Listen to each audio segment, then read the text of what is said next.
Bonjour à tous, c'est Yulia. Aujourd'hui, je vous propose de continuer le travail que j'ai entamé dans ma précédente vidéo sur la détente, la mobilisation de votre dos ainsi que l'étirement de votre corps en partant d'un simple mouvement de étirement comme quand vous faites tous les matins dans votre lit. On va commencer. Tous les mouvements qu'on va faire, on va les faire dans la position de quatre pattes. Pour cela, si vous avez pas mal au poignet, vous pouvez continuer à faire le mouvement avec les mains pleines posées sur le tapis. Si vous avez des contraintes, des difficultés, des douleurs qui s'installent, vous pouvez soit mettre les mains sur les doigts, soit, je vais vous faire, enrouler votre tapis, faire un petit boudin et de placer les mains, les paumes de main, plus au bord du tapis pour augmenter l'angle de votre articulation. On va se placer sur les quatre pattes. Le premier mouvement qu'on va faire, on va imaginer que notre coccyx, c'est la tête de notre serpent. Le serpent, c'est notre colonne vertébrale. Que c'est la tête qui va commencer à bouger et votre corps va suivre ce mouvement en résonance.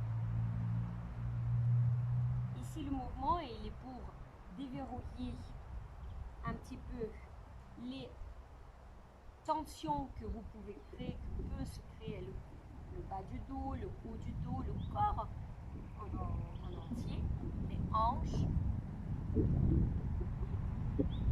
déverrouiller la colonne vertébrale et ramener cette fluidité dans votre corps.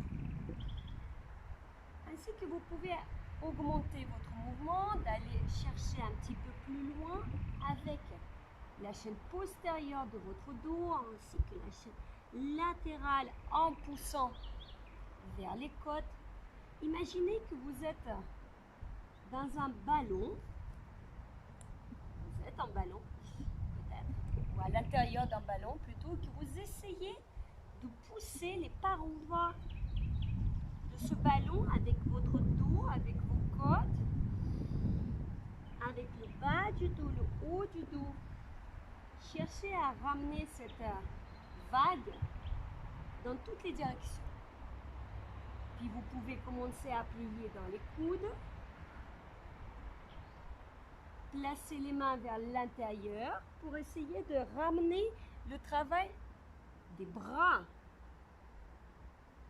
par éloignement de vos coudes vers l'extérieur, qui va amener cet étirement et allongement de vos chaînes de bras à travers votre dos. Ainsi que vous pouvez placer aussi les mains et les coudes vers l'intérieur. Essayez de voir comment vous pouvez segmenter votre mouvement et pas être en version planche. Hein? Essayez de chercher de pousser avec vos cellules, avec vos tissus de votre corps, des endroits que vous n'avez jamais peut-être exploités. Cherchez des endroits qui sont inconnus pour vous. Et puis vous allez revenir sur les quatre pattes et on va faire le chat qu'on connaît tous. On a arrondi le dos par une suspension, par ouverture des omoplates. Et puis on revient, centre, encore une fois. On revient centre. Et puis on arrondit le dos. On va rester avec ce dos plein, rond. Et on va chercher de opposer cet étirement des mains et de nos ischions qui essaient de s'approcher de nos talons, puis revenir sur les quatre pattes. Encore une fois, on a arrondi le dos, on cherche s'extirer de quelque chose et hop, revenir par le rebond sur les quatre pattes. Encore une fois. Et dernière fois. Et on revient. Hop. On va mettre une main sur l'autre et faire le même mouvement en diagonale. C'est un côté qui va chercher le talon, c'est mon côté notamment maintenant droit, qui va chercher le talon droit pour étirer encore plus tout mon côté droit de mon dos, de mon fessier. Changer de côté. Rond, loin et rebond, je reviens.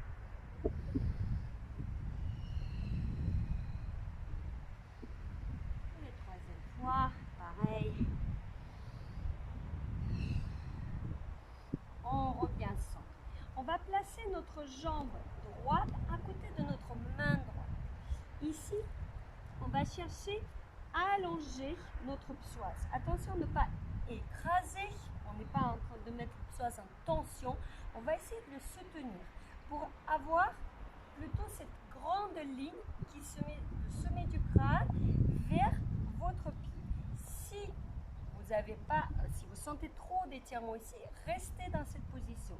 Si vous en avez besoin, vous pouvez aller plus loin en allongeant la jambe et de garder quand même ici cette notion de ne pas se fondre sur vos articulations ni sur votre psoas.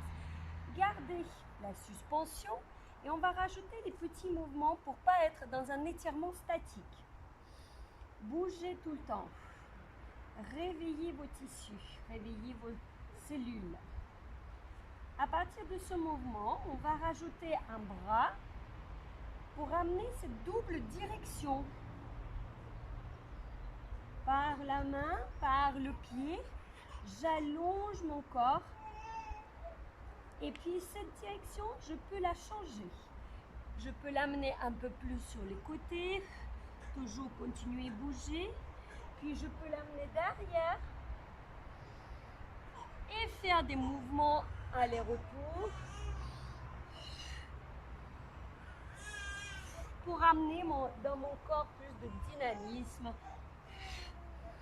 et de rebond. Et puis vous revenez, vous changez de pied. Vous pouvez passer évidemment par la position de l'enfant pour relâcher, soulager votre dos. Repartez avec le pied gauche devant. Vous pouvez rester ici et faire pareil, ces petits mouvements juste vers l'avant ou allonger la jambe. Rajoutez le bras. Si vous ne voulez pas rajouter, vous pouvez rester. Si vous ne sentez pas que ça part trop dans l'équilibre, restez ici. Hein. Tac. Et changer de direction. Côté. Comme vous voulez. Moi, je vous propose côté, derrière.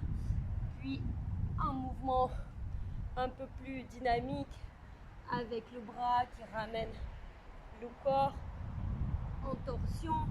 Vous pouvez rester ici juste pour essayer de chercher vraiment cet étirement jusqu'au bout des doigts et jusqu'au votre talon.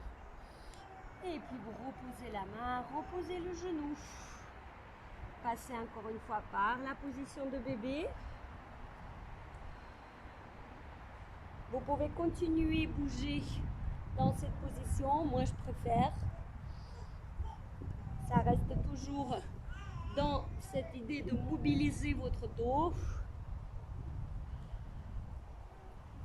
Et puis, vous revenez tranquillement au centre. Merci à vous. À bientôt.